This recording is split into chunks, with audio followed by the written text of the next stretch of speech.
Bom dia, pessoal. A gente está muito feliz hoje com a presença aqui do Fernando, que vai ser a nossa primeira roda do ano da rede.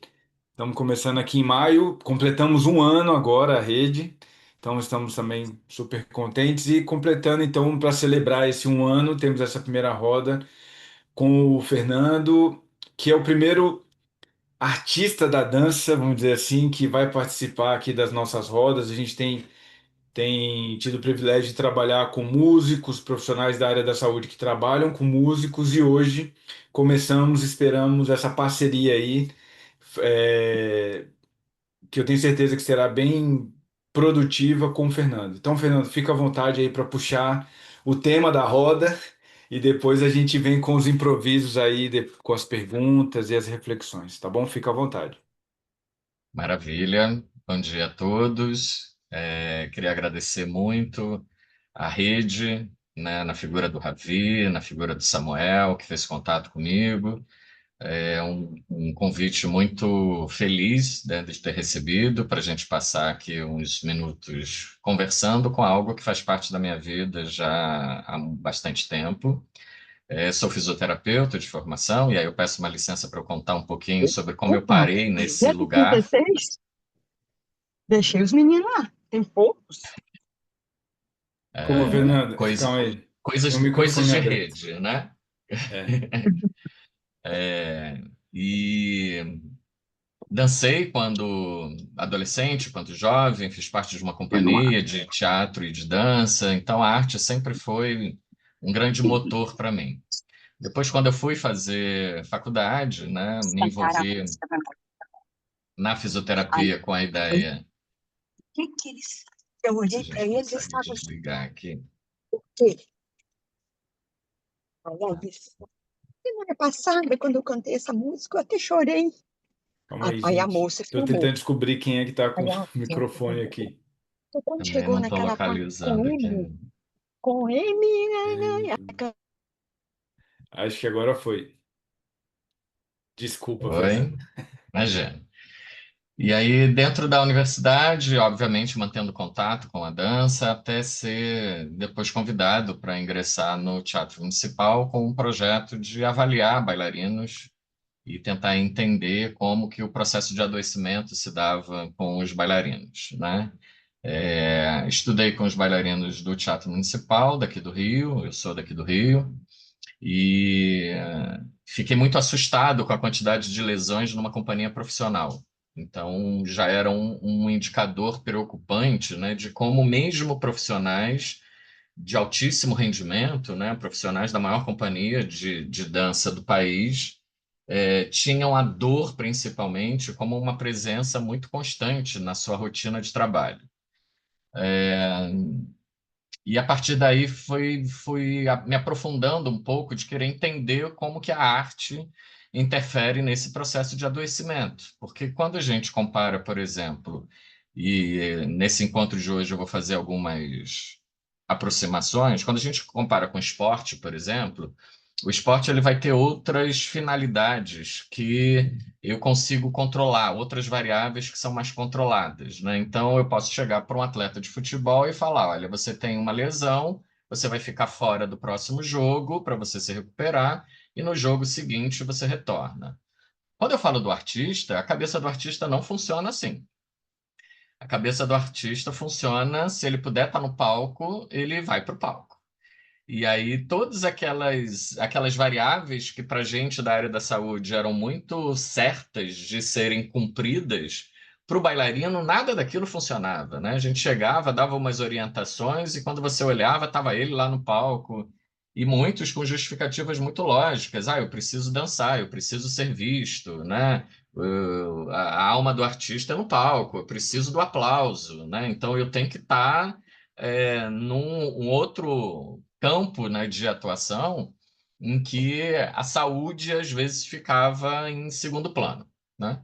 E não conformado muito com essa forma de olhar, fui estudar as crianças, né? O processo de formação dos bailarinos. E aí fui para algumas escolas aqui no Brasil e fora do Brasil para avaliar como é que essa cultura, né, da formação em dança se desenvolvia, podendo ser maior promotora de saúde, mas ao mesmo tempo poderia ser uma grande promotora de adoecimento.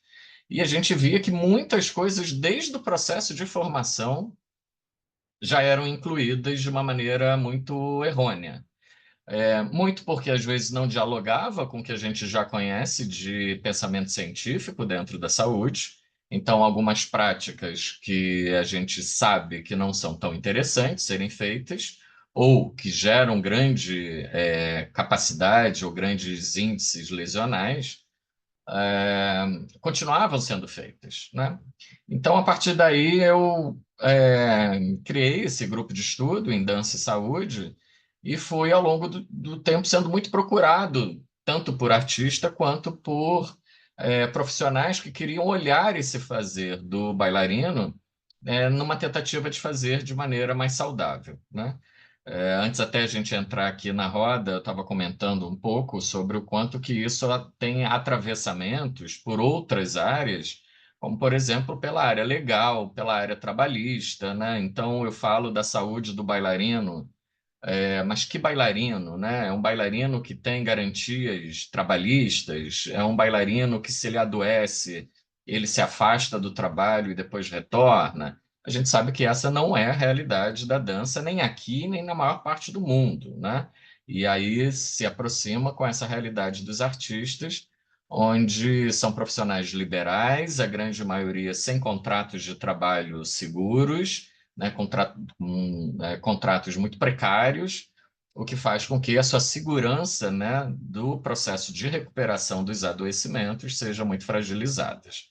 Mas eu escolhi aqui hoje, né, para a nossa conversa, para guiar a nossa conversa, alguns mitos, que eu acho que pode ser um start interessante para a gente pensar como que a gente, às vezes, normaliza algumas informações ou alguns conceitos que não deveriam ser normalizados, mas que, principalmente, a gente observa que, às vezes, são muito frágeis de conhecimento científico, tá? Então, eu vou passando aqui aos poucos. Acho que, se alguém tiver alguma consideração, é, pode escrever no chat, aí depois, no momento mais à frente, a gente conversa. Então, eu vou tocando por aqui, mas para não esquecer, a curiosidade ou a dúvida que tiverem, escrevam em algum lugar ou vão no chat, que aí depois a gente volta para conversar, tá bom? Então, deixa eu passar aqui. Muito bem. O primeiro mito que eu quero dizer, né, sobre a saúde do bailarino é um mito em que hoje, né, a gente se conversa muito que todos chegam lá e todos são capazes de ser bailarinos de alto rendimento. Isso é uma grande inverdade e a gente precisa discutir por isso, né? E aí eu trouxe alguns exemplos, fazendo analogia com o esporte. Se a gente olhar os atletas do basquete, né, da grande liga do basquete americano, há bem pouco tempo atrás era possível eu ter um jogador de basquete de 1,60 m.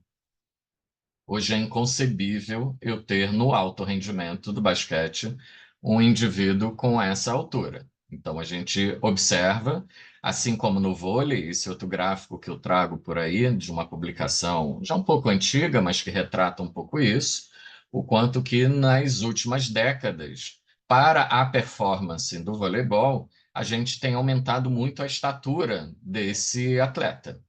O que significa que todos podem jogar basquete, todos podem jogar vôlei, todos podem fazer equitação, mas quando eu falo de alto rendimento e quando eu falo de alta performance, nem todos vão chegar lá. E por que que nem todos vão chegar lá? Porque eu vou precisar de características específicas e competências e habilidades específicas que às vezes não são possíveis para aquele determinado corpo.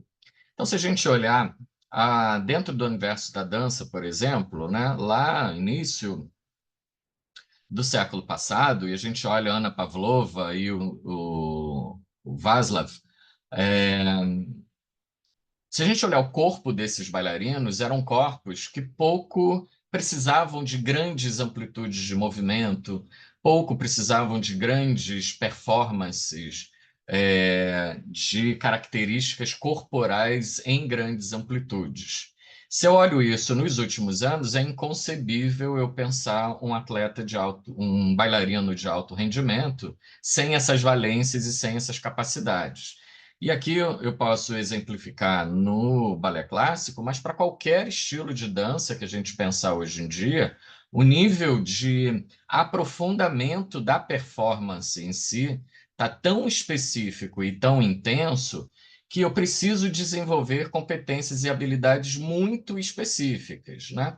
Até bem pouco tempo atrás, a gente tinha uma cultura que era uma cultura bastante discutível, e algumas pessoas até hoje ainda defendem essa cultura, de que o balé clássico é a base de formação para todas as danças, e etc, etc, etc.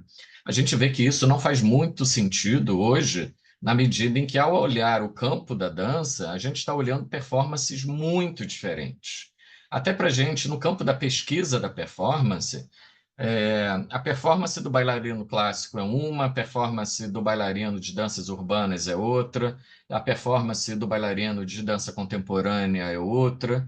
Então, também a gente não consegue nem avaliar mais a saúde do bailarino em si como um grande eixo, na medida em que eu preciso de performances completamente diferentes para esses indivíduos.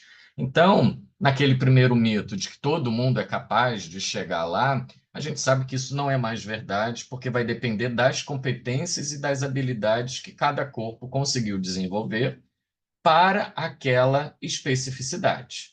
Então, pode ser que eu seja muito capaz para dançar balé clássico e nada capaz para dançar danças urbanas, o que vão me dar características de possibilidades, né, de desenvolvimentos completamente diferentes para esses indivíduos, né?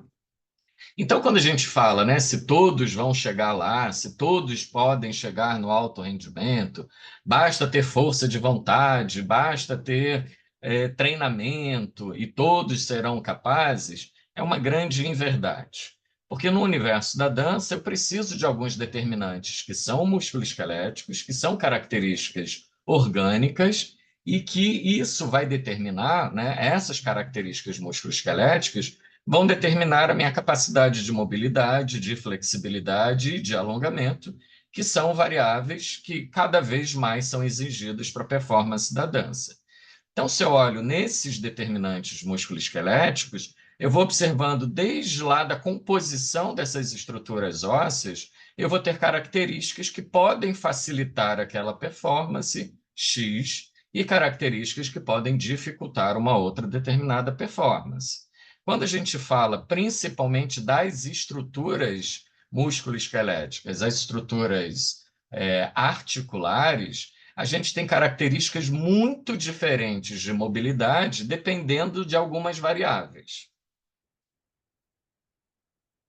E eu coloquei aqui 4 variáveis que vão interferir diretamente sobre esse processo da performance do bailarino. Primeiro, a idade dele. Então, a gente já sabe, tem ciência muito tranquila, que quanto mais jovem eu inicio nessa atividade, melhor é a minha capacidade de desenvolvimento na medida que meus tecidos são mais deformáveis. Segundo, o gênero, mulheres formam uma proteína colágeno que é mais maleável. E essa proteína colágeno é que produz, né, os tecidos formadores do sistema músculo-esquelético. Então, eu também sei que mulheres vão produzir uma mobilidade, uma flexibilidade tecidual que é muito maior do que dos homens. Logo, se eu penso lá na frente em algumas performances, pode ser que as mulheres vão conseguir chegar mais naturalmente à execução de algumas performances e os homens vão ter dificuldades para aquela mesma execução. Uma outra variável importante é a raça. A gente sabe que a proteína colágeno ela é distinta de acordo com o fenótipo racial. Então, indivíduos da raça negra, por exemplo, formam uma proteína colágeno de maior densidade, de maior rigidez, de maior dureza, o que vai impactar, então, para indivíduos da raça negra, uma dificuldade maior na produção de flexibilidade corporal, na produção de alongamento, de que seus tecidos sejam mais extensíveis. Algo que, se eu penso pela variável alongamento e flexibilidade, é um fator ruim para os indivíduos da raça negra, mas, por outro lado, se eu penso na proteína colágeno como integrante da fibra muscular, ele é um grande fator de maior obtenção de tônus muscular e de força muscular.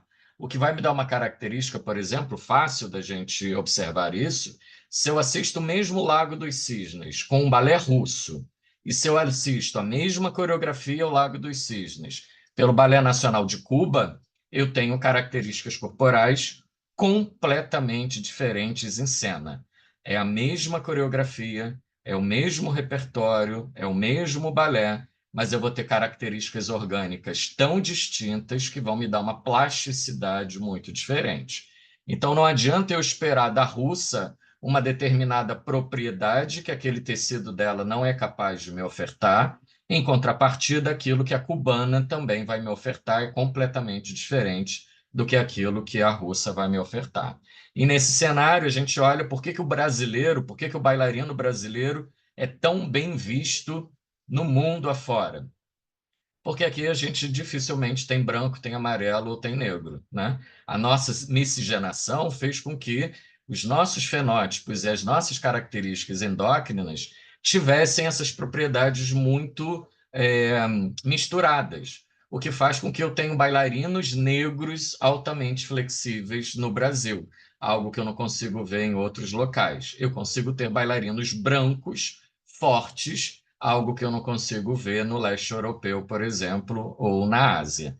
Então, essa característica corporal vai me impactar na performance daquele indivíduo. E às vezes eu levo para processos de adoecimento, porque o indivíduo quer desenvolver uma característica que aquele corpo dele não é capaz de conceber.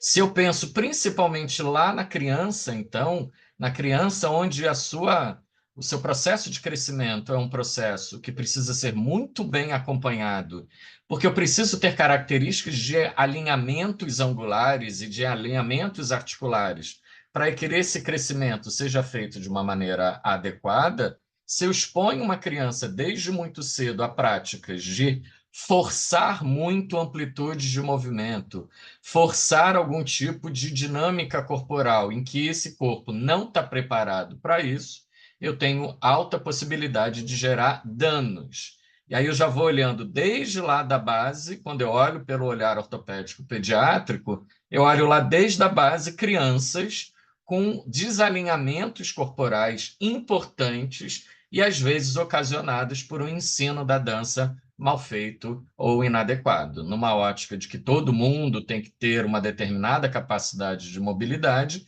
eu vou olhar que, às vezes, eu tenho fatores, e que eu vou desenvolver um pouquinho mais adiante nessa aula, que vai me impossibilitar alto rendimento, porque durante o processo de formação daquele indivíduo, eu já gerei um monte de dano. Então, quando a gente pensa da saúde do bailarino, eu preciso voltar lá para a forma com que ele está sendo produzido lá na infância. Então, às vezes, eu chego com um bailarino adulto que tem uma série de lesões hoje, eu tenho que perguntar quem é a criança que ele foi. Como que foi aquele processo de formação dele dentro do ambiente da dança. A gente tem, dentro do universo do balé clássico, especificamente, uma pedagogia muito definida do que fazer ao longo do crescimento da criança. Então, a criança não começa saltando, a criança não começa fazendo grandes movimentos. Então, eu tenho todo um processo pedagógico de formação de bailarino clássico para respeitar esse processo de crescimento.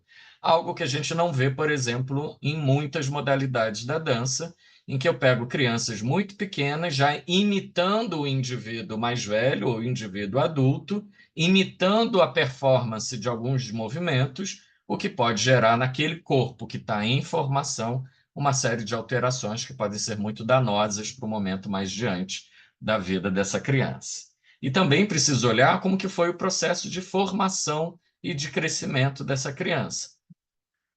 Aquele bailarino que lá na adolescência ou que lá na vida adulta já está apresentando algum tipo de problema, aquilo pode já ter sido desencadeado em momentos muito iniciais da vida, da formação daquele corpo, né?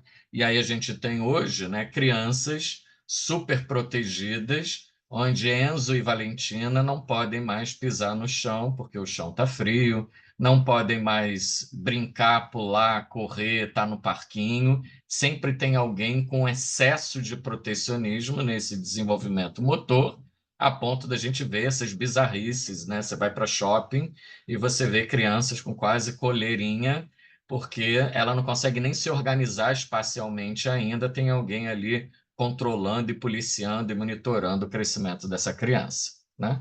E ainda temos um indicador que a gente precisa botar aqui nessa roda, que esse osso, esse crescimento ósseo, né, que vai impactar que criança, que adulto eu vou ser, depende diretamente de um fator, que é a idade de fechamento do crescimento ósseo, que é quando aquele osso deixa de ser bastante maleável e eu passo a ter um osso rígido, o que significa a forma com que eu fechei a minha estrutura óssea é a forma com que eu vou levar para o resto da vida.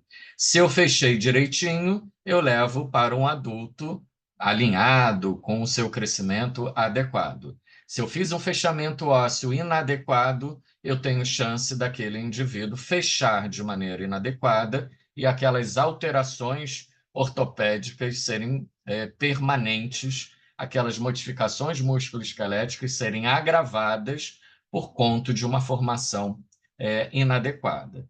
E aí, se a gente pensar, né, se cada um aí fizer um exercício, poxa, quando será que eu deixei de crescer, né?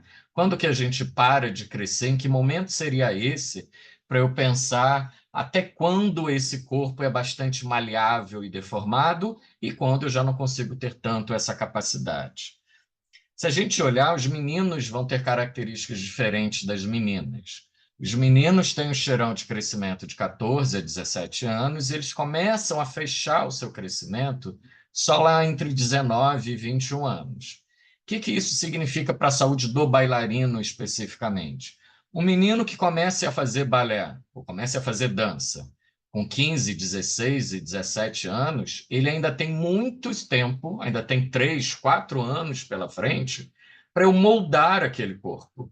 O que significa que um bailarino, mesmo que comece tardiamente, ele pode chegar na alta performance e ele pode ter um bom rendimento, porque aquele corpo ainda está aberto, aquelas estruturas osteoarticulares ainda estão maleáveis para permitir aquela movimentação que a dança permite.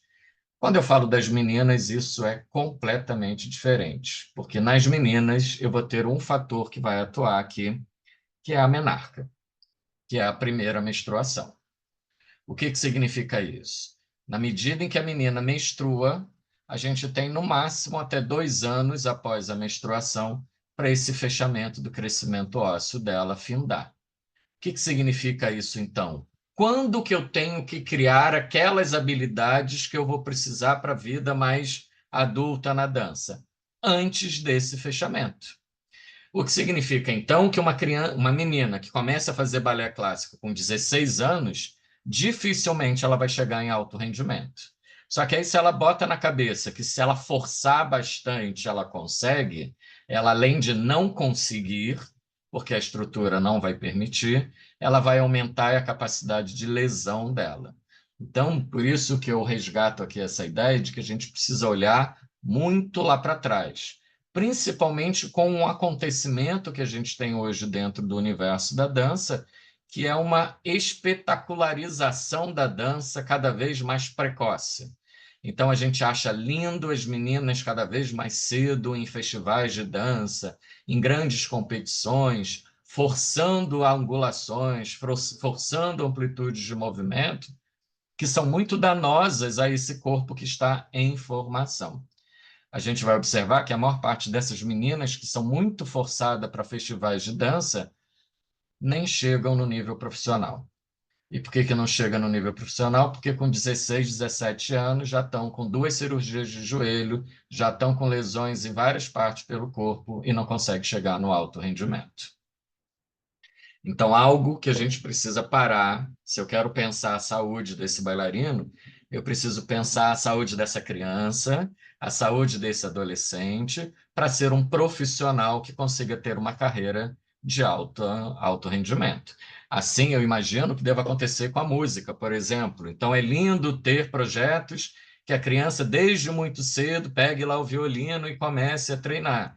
E aí todo mundo fala, quanto mais tempo de treinamento vai ser melhor. A criança passa o dia inteiro naquelas posições. Vai chegar um determinado momento em que ela não consegue mais fazer aquela performance, porque ela já exigiu daquele corpo algo que estava para além do que aquela capacidade física permite. Então, a gente, como profissional e como professor, a gente tem que olhar para esse corpo em formação e falar: espera aí, essa é a capacidade para essa idade. Aquela é a capacidade para outra idade. E a performance do adulto é uma outra performance. Então, se a gente não tem isso muito delimitado, a chance da gente sobrecarregar esse corpo no momento muito inicial é muito intensa e desnecessária. Precisamos lembrar que essa maturidade óssea ela tem que se dar gradativamente. A formação desse corpo não ocorre do dia para a noite. E a gente está vivendo num mundo instagramiano em que a gente quer tudo para ontem. Então, eu vejo algo hoje, amanhã eu já quero ter aquela mesma performance. Eu começo a treinar hoje uma partitura e amanhã eu já quero ser um virtuosista daquela determinada performance. Não, tudo requer tempo, tudo requer período de produção daquelas habilidades, sejam elas as habilidades artísticas ou sejam elas habilidades físicas, né? Eu preciso ter um tempo para esse amadurecimento. E antecipar todo esse processo vai me levar somente a uma ideia de afastamento precoce da atividade por incapacidade. E aí, dentro do universo da dança, a gente sabe que, como eu falei lá desde o começo, mudou a plástica da dança, né? Hoje eu preciso, independente da dança que eu faço, eu posso estar fazendo um estileto, uma dança sobre o salto, né? Bailarinos de cantoras pop que estão dançando sobre salto e tal. Então, seja a modalidade que for que a gente pensar, a gente está pensando em performance que exijam cada vez mais do corpo. E aí a gente precisa entrar nessa cultura, que seria do segundo mito, então, que eu quero trazer hoje, se, de fato, quanto mais flexibilidade, melhor.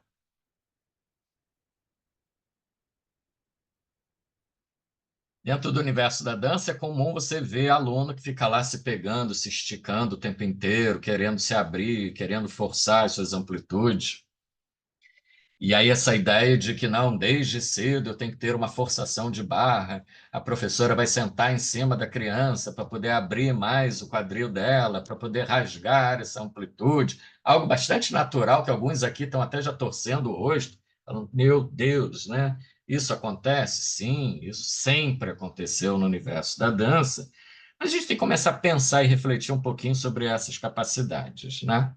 Essa é uma publicação minha, já tem aí uns anos, né, em que eu estudei, eu avaliei alunos, né, crianças de escolas de dança. Eu peguei 3 grandes escolas do Brasil, avaliei 100 crianças, e para avaliar o quanto que essas duas valências, né, de flexibilidade e de lesão, e também de dor impactavam nessas crianças. E o que eu consegui identificar, né, a partir desse estudo? Que quanto maior a mobilidade eu produzo no indivíduo, maior o índice de lesões. O indivíduo se torna mais suscetível a se lesionar. Por quê? Porque eu estou lá forçando um tecido, esticando um tecido, e alguns desses tecidos são tecidos frouxos, são tecidos que não são contráteis. O que significa que uma vez é igual um elástico de uma roupa.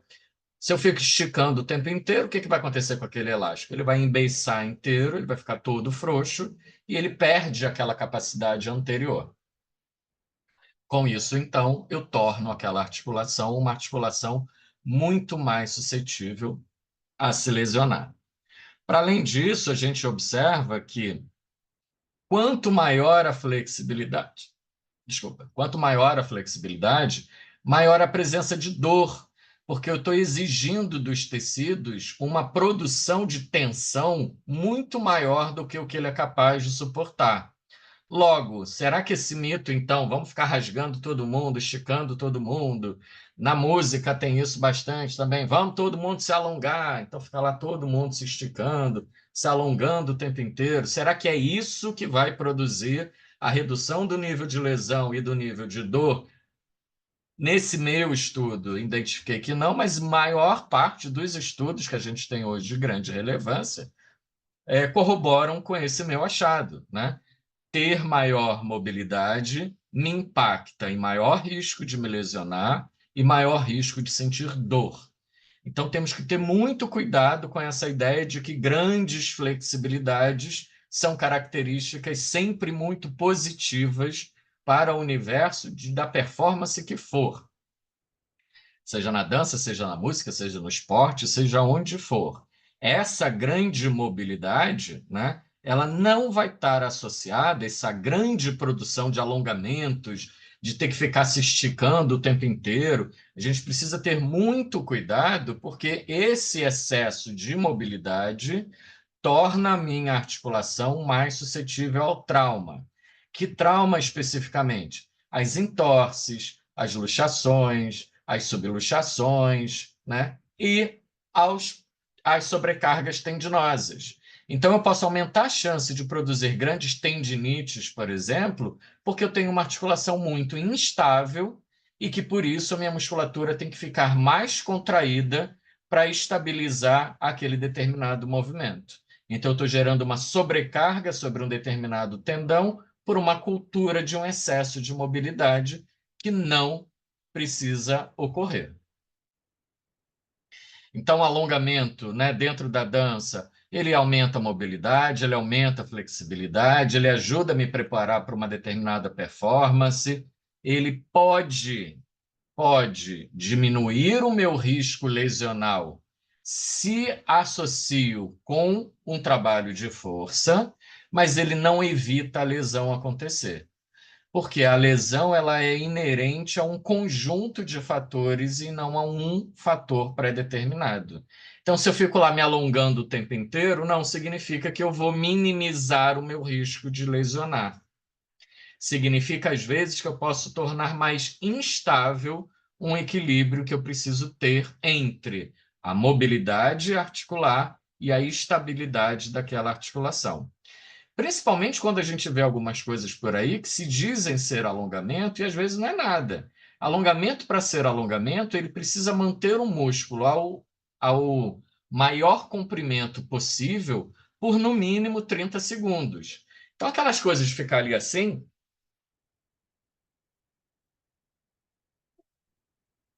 não está fazendo absolutamente nada sobre esse músculo. Então, ou eu faço uma intervenção decente, ou eu não estou fazendo absolutamente nada sobre ela.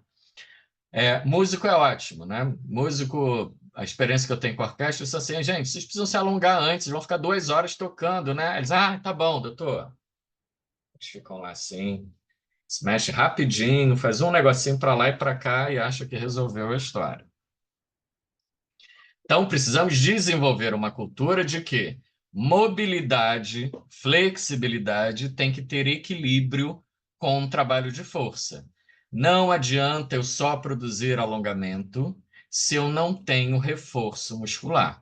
Então, eu preciso perguntar para esse músico, para esse bailarino, para esse indivíduo, falar assim, não, beleza, você está desenvolvendo bastante uma determinada atividade. E aí eu vou lá te alongar, ou você vai se alongar antes para tentar minimizar a chance de você se machucar. Beleza? Beleza. E força? O que você está fazendo para melhorar a tua força? Não, força não tem tempo. Está indo para academia, está malhando, está pegando peso, está fazendo elásticozinho, então, para fortalecer sua musculatura de mão, de dedos, para tocar melhor.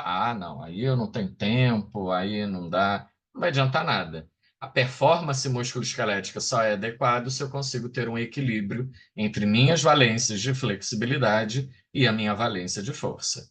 Se isso está desequilibrado, se eu tenho flexibilidade demais e força de menos, eu vou me lesionar.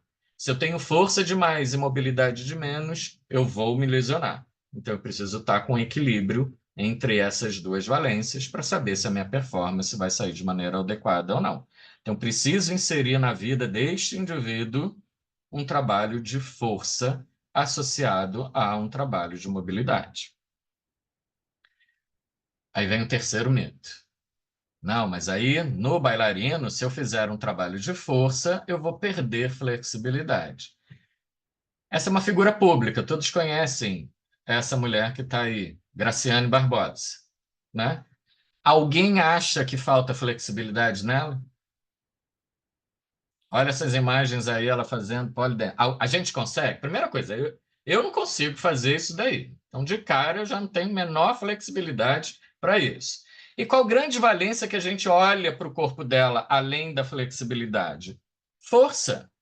Então, eu tenho uma melhor performance se eu estou conseguindo equilibrar essas duas valências. E aí não faz o menor sentido a gente imaginar que o trabalho de força é redutor de flexibilidade. Ah, Zican, mas olha o povo que vai para academia, o povo é tudo duro, o povo está tudo travado, né? Quase não se mexe, o cara não consegue nem esticar o cotovelo direito. Aí eu preciso pensar que trabalho de força está sendo feito. Se é um trabalho de força adequado para manter a flexibilidade, ou se é um trabalho de força inadequado, que a maior parte das pessoas que estão nas academias de musculação fazem, um inadequado, que leva aquele músculo a seu encurtamento. E aí, na medida que leva a seu encurtamento, reduz a flexibilidade.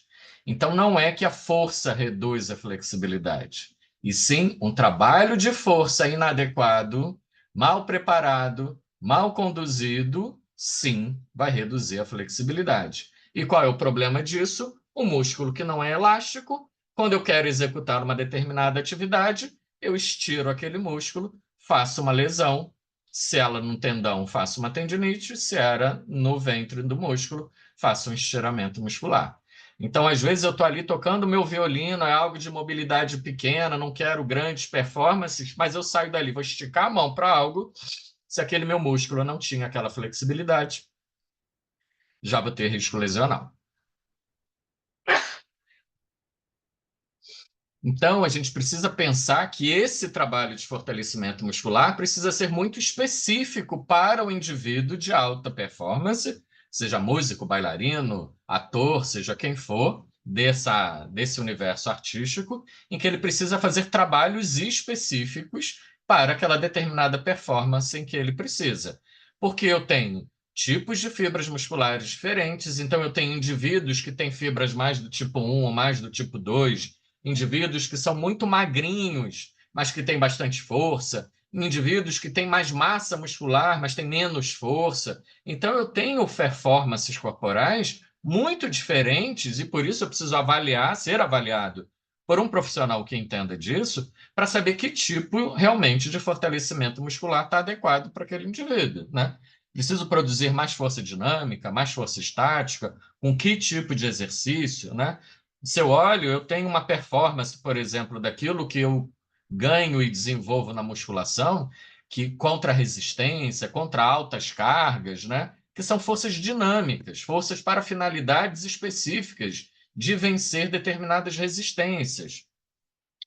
Agora, quando eu penso de força estática, que é de manutenção de alguns posicionamentos, que é de equilíbrio em algumas posições, não é aquela mesma força que eu ganhei na musculação, não é aquela mesma força que eu ganhei contra o aparelho de musculação. Eu preciso ter uma outra capacidade, uma outra valência muscular sendo explorada.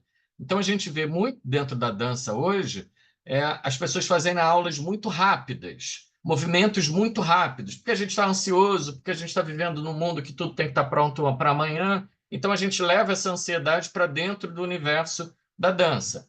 Aulas muito rápidas vão me dar uma força muito dinâmica, mas não vão me dar nada de força estática. E aí eu olho aquela bailarina que até levanta a perna, mas ela não consegue sustentar aquela perna ali em cima, a perna vai desabando aos poucos. Então as performances estão inadequadas porque o treinamento foi inadequado. Então eu preciso olhar assim, qual o treinamento que aquele músico está fazendo para conseguir ficar tocando 4 horas num determinado local. Dependendo daquele preparo para aquela performance específica, pode ser que eu reduza a chance dele se lesionar ou dele se machucar. Se eu não estou fazendo nada e estou tocando de segunda a sexta-feira, 2, 3 horas por dia, não tem como alecrim dourado esse músculo conseguir dar conta de tudo que você quer. Então, eu preciso pensar qual treinamento está sendo feito, né, para qual performance específica. Eu tenho treinamentos que encurtam o músculo, eu tenho treinamentos que alongam o músculo, eu tenho treinamentos que não mudam o comprimento do músculo. Então, para determinadas atividades, eu preciso pensar que treinamentos eu tenho que fazer. Fazendo analogia com a música, né? O cara que toca um violino, ele precisa de uma certa mobilidade num braço que para o outro braço, que é para segurar um instrumento, ele precisa de um outro trabalho de força, porque ali um está fazendo movimento, o outro está estabilizando. Então, um ombro precisa de um controle muito mais isométrico, de manutenção, enquanto o outro precisa de muito mais força isotônica. Então, a gente já chegou hoje no nível de complexidade avaliando a saúde desse artista, que avaliar o cara que toca violino vai ser diferente do cara que toca flauta transversa. Para cada um, eu vou precisar de uma habilidade, de uma capacidade corporal específica, que é diferente do cara que está na percussão, que é diferente do cara que está no contrabaixo. Então, para quase cada instrumento, eu vou ter habilidades específicas e, para isso, eu vou precisar de treinamentos específicos. No ambiente da dança é a mesma coisa. Para o bailarino clássico, eu preciso de algum tipo de trabalho de força que pode ser completamente diferente para o bailarino de contemporâneo, que pode ser completamente diferente para o bailarino de danças urbanas. Então, para cada um, eu preciso olhar qual é a performance que você executa, o que a tua musculatura precisa para aquela determinada performance e como que eu poderia desenvolver isso dentro do trabalho. E isso é desenvolvido onde? No cotidiano. Não adianta eu achar que eu vou ali, faço um exercíciozinho e em 2 semanas acabou, não quero mais fazer isso na minha vida. Não, tem que ser parte integrante da vida deste profissional. Então, músicos, bailarinos e atores, se vocês trabalham com os corpos de vocês, precisam incluir na rotina algum trabalho para esse corpo. Não tem como, essa matemática não vai fechar se eu só exijo do corpo e se eu não dou um preparo para esse corpo, para aquela determinada performance. Vou abrir um parêntese aqui. Quando o CrossFit chegou no Brasil e quando o CrossFit ganhou familiaridade mundo afora, as pessoas olhavam e falavam: Nossa, mas esse esporte é muito lesional, as pessoas se machucam muito fazendo CrossFit e tal. Aí, ao longo dos anos, a ciência foi olhando para aquilo e viu que ele não lesiona nem mais nem menos do que nenhum esporte. Mas por que que tanta gente saía dos CrossFit tão lesionada? O indivíduo começava hoje, na primeira aula do CrossFit, já querendo levantar pneu, subir em corda, fazendo um monte de atividade que o cara nunca teve condição para aquilo. Então, não é a performance que gera lesão. Eu tenho que saber assim, eu estou preparado para aquilo? Estou preparado para aquela performance? Se não estou, eu tenho que me preparar antes. Não é a performance que me machuca. Eu é que não tenho condição ainda para aquilo. Então, eu preciso incluir na rotina, seja do bailarino, do ator, do músico, né, do artista que for, preciso incluir na minha rotina essas observações em relação a que trabalho de força eu estou fazendo, mas principalmente as correções. Seu pé está numa posição errada, seu joelho está errado. Então, eu preciso ter alguém ali corrigindo. É um músico que está pegando o violino de uma maneira errada, alguém precisa falar: olha, isso daí vai te machucar. Você está inclinando muito o teu pescoço, né? Tenta ficar com o pescoço melhor, eleva mais o teu violino. Eu preciso ter alguém que esteja de fora, olhando a performance desse indivíduo, para fazer as correções necessárias. O trabalho de força é diário. Eu preciso ter atividades que preparam aquele corpo, seja para o movimento que eu quero. Atividades que sejam mais lentas, atividades que sejam mais rápidas, mas tudo tem que ser no cotidiano do indivíduo. E aí lá eu, com o olhar técnico, eu vou olhando. Será que aquilo está certo? Será que aquele alinhamento está legal? Será que aquela performance está sendo bem feita, está sendo mal feita? Se a gente olha, se até bailarinos profissionais têm que ser corrigidos o tempo inteiro, imagina quem está em processo de formação. Então, se eu olho essa formação de qualquer jeito, a chance de eu ter um bailarino numa vida adulta mais lesionado é muito maior e muito mais problemático, né? Até para eu chegar na alta performance, num grande salto, por exemplo, eu tenho que saber como isso foi construído desde lá da base. Não é sair pulando igual um doido. Eu preciso ter força específica para aquela determinada atividade, né? E além de ter força, o treinamento esportivo hoje já nos ensina, né, que eu preciso ter algumas propriedades dentro desse meu treinamento. E aqui eu grifei descanso. A gente dentro do esporte sabe isso tão bem, né? De que assim, olha, você não vai fazer treinamento igual todos os dias. Eu preciso que tua fibra muscular tenha um intervalo de 24 a 48 horas para ela se recompor, para você botá-la em sobrecarga de novo. Se eu sei que descanso é algo que facilita o meu trabalho de performance musculoesquelética, eu tenho que pensar, você está descansando? Eu tenho que perguntar para esse indivíduo, você dorme? Como é que você dorme? Você está dormindo bem? Ah, eu durmo pouco, acordo já cansado. Esse gradativo, em algum momento, essa conta não vai fechar. E às vezes você vai olhar, não está fechando porque não está dormindo, porque não está descansando, porque não está desligando aquele músculo em momento algum. A gente desliga o nosso corpo enquanto está dormindo. E não é qualquer dormir. Porque se é aquele dormir que caiu uma pena lá na esquina, você já acorda de novo, você não está dormindo. Você está só ali com o teu estado de vigília apagadinho. Mas qualquer coisa te desperta. O sono que é reparador é aquele que te desliga. Então você precisa pensar, você está conseguindo desligar essa máquina? Se até a gente pensar um computador às vezes precisa desligar para reiniciar o trabalho dele, o corpo humano é a mesma história. Estou desligando? Estou descansando? Estou conseguindo dormir? Né? E aí a gente está numa ótica produtivista muito inversa, né? Daquela trabalhe enquanto os outros dormem. Né? Tem gente que adora essas frases, né? Para vencer na vida, trabalhe enquanto os outros estão dormindo. Aí você se exaure, você se fadiga, você se lesiona inteiro e aí não consegue nem mais fazer aquilo que você estava se propondo. Precisamos olhar esse volume de treinamento, né, e saber quando que eu estou me exercitando pouco e quando eu estou me exercitando demais. Porque, como tudo na vida, o pouco e o muito são ruins. Eu preciso achar a linha do meio desse processo. Muitas lesões musculoesqueléticas ocorrem por excesso de treinamento. Aí volta aquela história. Não, mas aí para eu ser um virtuoso, para eu ser um cara de alta performance, quanto mais treino eu faço, melhor. Não, quanto mais treino, mais chance de você piorar a sua performance. Então, eu preciso dosar isso de maneira adequada. Olha de novo aquele comentário que eu fiz lá na frente, como isso é diferente do esporte para a arte. No esporte, eu consigo virar para o atleta 2 dias antes do jogo e falar com ele: hoje você não vai fazer nada. Vai na academia só, descansa, vai ver um videozinho, mas não vai jogar, não, tá bom? Vamos fazer isso com o artista? 2 dias antes da apresentação, você não faz nada? O artista 2 dias antes está treinando mais do que nunca, e no dia antes está treinando mais do que nunca, e no dia do espetáculo, antes dele ir para o teatro, onde o espetáculo ele está treinando. Em algum momento essa conta chega, né? Então, mobilidade e força precisam ser desenvolvidas em conjunto.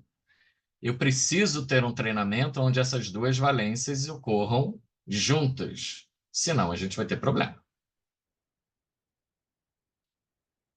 E aí, um último mito que eu trouxe para a gente pensar, para dar tempo da gente conversar. Todo mundo pode fazer a tal da performance? Pode. Todo mundo pode dançar? Pode. Todo mundo vai chegar no alto rendimento? Não. Todo mundo pode fazer tudo? Não. Porque eu preciso pensar qual é a expectativa que eu estou querendo dar. Olha, Ravi, eu quero começar a tocar harpa hoje para semana que vem eu já me apresentar, tá bom? Nunca encostei numa harpa. mas aí eu quero que você me ensine para a semana que vem eu já sair tocando. Tem como, né, gente? Vamos controlar a expectativa, né? E a gente, às vezes, hoje está errando de mão, porque a gente está botando uma coisa muito positivista no sentido, vai, você consegue, vai dar certo. E a gente está alimentando algumas expectativas que são muito mais deletérias e muito mais prejudiciais à saúde desse indivíduo do que, de fato, algo que é benéfico. Dançar é bom para todo mundo. Dançar faz um bem danado. Hoje a gente sabe o quanto que a dança favorece muitas valências da saúde do indivíduo. Agora, vamos botar as expectativas nos lugares certos, né? Ah, é aquela criança que ela acorda, vai para a escola, da escola ela vai para a natação, da natação vai para o balé, do balé vai para o inglês, do inglês vai para o judô, chega em casa no final do dia exausta, e aí alguém que ela ainda esteja feliz para fazer o dever de casa para o dia seguinte começar tudo de novo. Que momento que essa criança está descansando? Em que momento em que ela está conseguindo organizar seus pensamentos?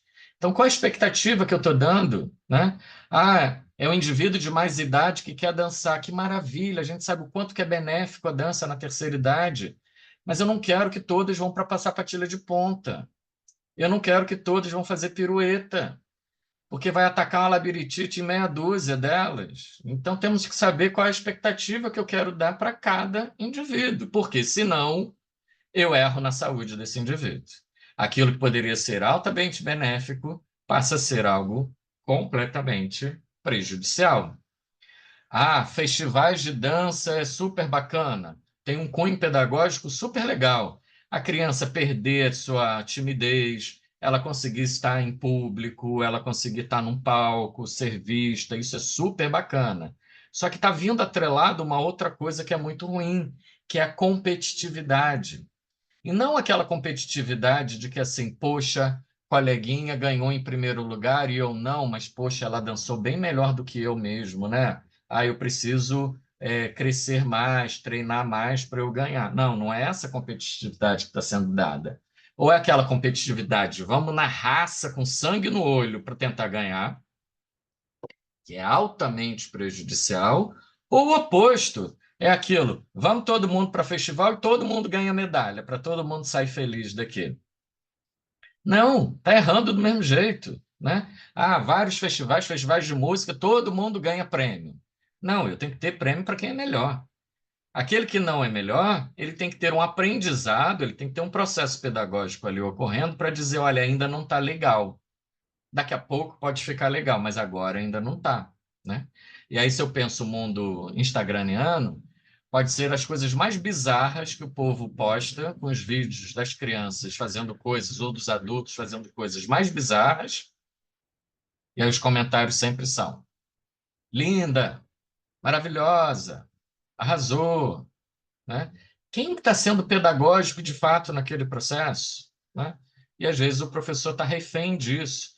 A gente tem uma série de etapas no desenvolvimento da gente e a gente precisa respeitar essas etapas, né? Trazer um indicador aqui para a gente ter ideia do quanto que isso está sendo problemático, né? No Brasil, a gente tem hoje mais ou menos 40 mil novos casos de crianças com atraso motor. Então, aquilo que eu imaginaria tempos atrás, a criança com 8 anos, ela já é capaz de começar a fazer aula de piano, porque lá os dedinhos já conseguem apertar.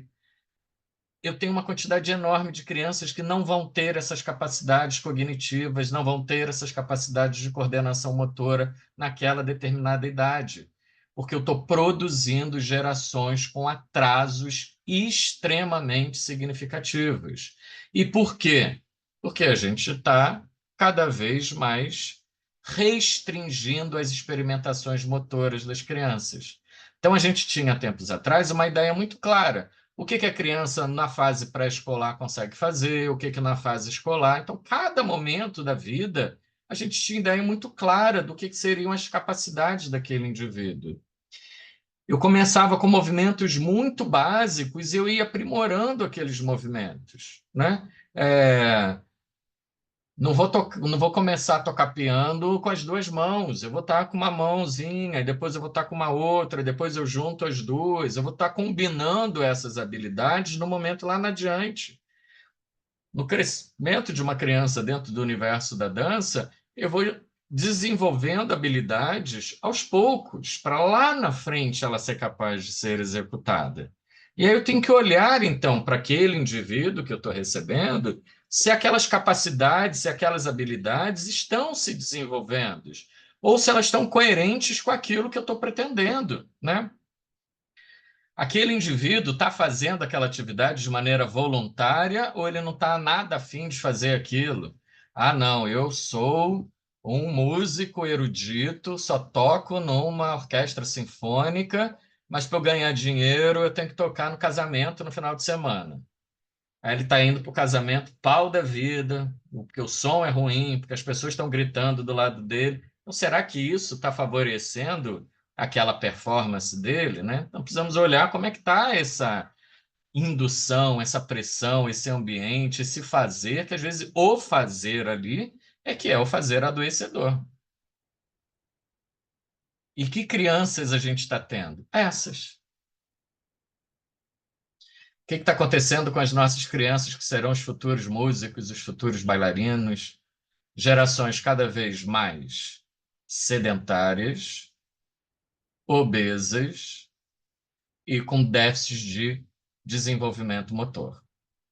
Por quê? Porque não estão experimentando, não estão brincando, não estão correndo, não estão pulando, né? Eu estou desenvolvendo habilidades extremamente finas, mas eu não estou desenvolvendo as habilidades grosseiras.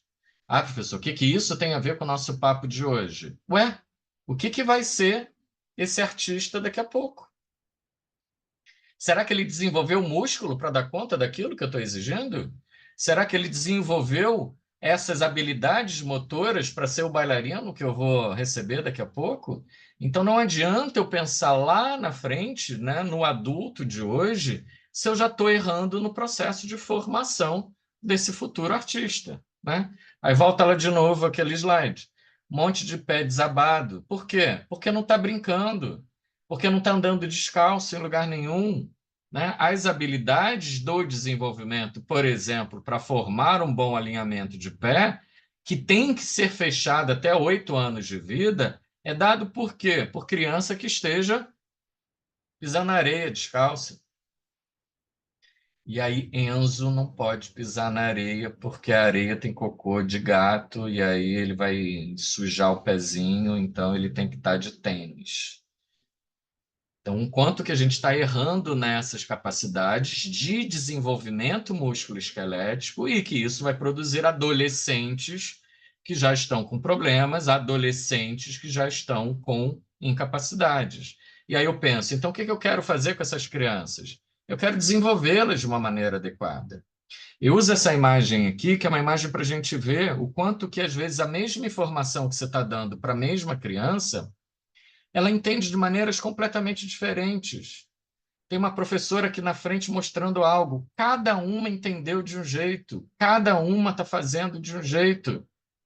E é isso mesmo. Por que que é isso mesmo? Porque cada um tem o seu momento cognitivo de estar absorvendo aquela informação. Umas estão super ali rígidas, né? A outra está lá brincando, achando aquilo super divertido. E é esse o processo que tem que ser de formação. E não tentar moldar um corpo para uma determinada atividade que ele não é capaz ainda de fazer. Então não adianta. E ainda temos que pensar, e isso na música também é muito importante, que a gente aprende de formas diferentes, né? Eu tenho possibilidade de ser um indivíduo que tem uma aprendizagem mais visual. Então, ele vê algo, já faz. Eu tenho outros que é auditivo. O cara ouve uma música, senta no piano, toca. Então, o aprendizado dele não é tanto no visual. O cara não vai pela partitura. Ele vai pelo aquilo que ele está escutando e ele reproduz aquilo que ele está escutando. Tem aqueles que não, tem aqueles que precisa ter um estímulo de toque, um estímulo mais sinestésico. Tem que ter alguém ali orientando como é que é a posição. Então, ao olhar o desenvolvimento do indivíduo, eu preciso pensar que cada um se desenvolve de uma maneira diferente. Eu cobrar a mesma fórmula para todo mundo significa que eu vou produzir incapacidades. E aí eu não estou dando as potências que seriam necessárias para aqueles indivíduos. Fora as pressões, né? Quem é que quer fazer aquela atividade? É você mesmo? Ou é teu pai, tua mãe, né? Ou é gente de fora, né? Então, algumas habilidades precisam ser desenvolvidas para que a gente minimize chance de lesão. Se está crescendo, se está desenvolvendo tudo de maneira adequada, maravilha, vai ser um adulto com chance de lesão mínima. A gente tem bailarinos hoje que está na sua faixa de 40 e muitos, 50 anos, que viram para mim e falam assim, mas eu nunca me lesionei. E de verdade, nunca se lesionaram, mesmo na alta performance. Por quê? Porque fizeram uma boa formação, tiveram um bom treinamento. Enquanto eu tenho jovens hoje de 20 anos que têm 1000 lesões. E aí você vai falar, por quê? Porque o processo formativo foi um processo falho. A pressão foi uma pressão exagerada, né? Então eu tenho universos completamente que vão me desencadear performances diferentes lá na frente, né? Vou dar uma corrida aqui, que isso daqui não vai interessar muito para a gente aqui. Também vale a gente pensar que a gente está em universos muito mutantes. Algo que, por exemplo, há tempos atrás a gente achava que bailarinos homens não vão executar a performance com sapatilha de ponta, hoje a gente tem várias companhias mundo afora com bailarinos dançando balés neoclássicos na ponta. Então, é um tipo de habilidade, de capacidade que eu tenho que desenvolver. Mas não é dar para um menino adolescente uma sapatilha de ponta e se vira, começa a fazer. Não. Ele tem que ter um treinamento específico para aquela determinada performance. E a gente olha que os que têm vão desenvolver uma performance, às vezes, muito melhor do que de muitas mulheres que nem o treinamento adequado conseguiu ser feito, né? Então, gente, para fechar, né? Saúde do bailarino depende de acompanhamento, e aí depende de equipe, depende de ter financiamento para que esses cuidados em saúde consigam ser executados. Se eu não tenho esse olhar do professor, do profissional de saúde próximo, perto ali do que está ocorrendo, a chance disso dar errado é muito grande, né? Queria aqui para fechar, né, convidá-los a quem quiser conhecer um pouco mais do meu grupo de estudo. A gente tem uma pós-graduação em ensino de balé clássico no Teatro Municipal do Rio de Janeiro, onde vários desses assuntos são discutidos por mim. Eu tenho módulos ao longo da pós-graduação inteira que discute a saúde do bailarino. Então, aí é um QR Code que vai direto para o site da pós-graduação. Então, é, a gente já está em algumas, já formamos algumas turmas e a gente vê uma demanda muito grande dos próprios professores de dança querendo vir para o meio acadêmico para estudar mais sobre isso, porque eles estão percebendo que os bailarinos estão adoecendo cada vez mais cedo, né? Então, essa discussão precisa, que está no meio acadêmico, que está no meio da saúde, ela precisa entrar na rotina do artista. Então, o artista, nos seus espaços de arte, precisa rediscutir essas suas condições de saúde, né? Uma outra propaganda que eu faço, eu sou professor do programa de pós-graduação em dança, do mestrado em dança daqui da UFRJ, então numa linha de pesquisa que é de saúde em dança, então bailarinos do Brasil inteiro que tiverem vontade de fazer um mestrado com essa linha de pesquisa de saúde do bailarino, de saúde em dança, se aproxime também, será um prazer. Eu sei que esse encontro daqui de hoje vai ficar disponível para as pessoas que não puderam estar aqui poderem ver e assistir em outro momento. Então, se for o interesse de vocês se aproximarem, eu acho que é bastante importante, né? A gente precisa seguir dançando, mas com saúde, tá? A gente precisa juntar esforços de conhecimento. A saúde já sabe bastante coisa, as artes já sabem bastante coisa, a gente precisa juntar esses nossos saberes, por isso que esses encontros onde a gente consegue reunir profissionais de áreas tão distintas são bacanas, né? Porque a gente vai vendo o quanto que um interfere, às vezes, no trabalho do outro, né? Ter Profissionais de saúde junto de artistas hoje é um luxo no Brasil, né? Quantos artistas conseguem ter um profissional de saúde próximo? E não é aquele profissional de saúde que o artista se lesiona, ele fala, não, olha, toma esse remédio, fica de repouso e tchau, some da minha frente. Não é isso, né? Isso não consegue produzir um acompanhamento adequado, porque é o ganha-pão daquele artista. Então ele não tem como se afastar, né? Eu preciso ter um determinado acompanhamento. E aí a gente precisa lutar para que cada vez mais artistas consigam ter atenção à saúde de uma maneira específica, de uma maneira atenta, cuidadosa, que sabe o que está fazendo para aquela determinada arte, para aquele determinado saber. Obrigado pela oportunidade, falei para caramba, mas a gente se empolga quando fala o que a gente gosta, né? É verdade. Obrigado, Fernando. Maravilha, viu? Excelente aí. E eu acho que eu já tinha a suspeita, mas hoje confirmamos que temos muitas interseções, né, nas áreas, nas artes e muitos mitos a serem desconstruídos e muitas reflexões a serem feitas. E aí já fica aí o convite, todo mundo, quem quiser também aí propor projetos interdisciplinares aí com o Fernando, aí de pesquisa aí, a gente vai depois, Fernando, pegar com você as informações que você colocou também, para a gente divulgar na rede, deixar lá o contato, e a gente agora manter e Maravilha. estabelecer esse diálogo. Quem souber, o Maestro também vai dar vai participar da roda. é, Aqui com a gente esse ano, então vai ser super legal também. Se souberem de outros dançarinos, outros artistas que estejam a fim de falar sobre o processo, falar sobre essa temática, estamos todos aqui abertos. Muito obrigado, pessoal. Foi muito rico, fiquei muito feliz mesmo, assim, de sentir, inclusive, essa possibilidade de diálogo, da gente poder questionar num nível de reflexão, né, para a gente poder construir um ambiente artístico mais rico, mais sustentável e mais saudável no Brasil e na América Latina, né, Paulina? Que a gente aí está com os planos aí da gente fazer essa expansão. É Sí, isso? así es. Muito obrigado aí. Obrigado, Paulina, pela Maravilha. presença também. Obrigado a todos. Bom final de semana, pessoal. Tchau. Até mais. Um Tchau. abraço.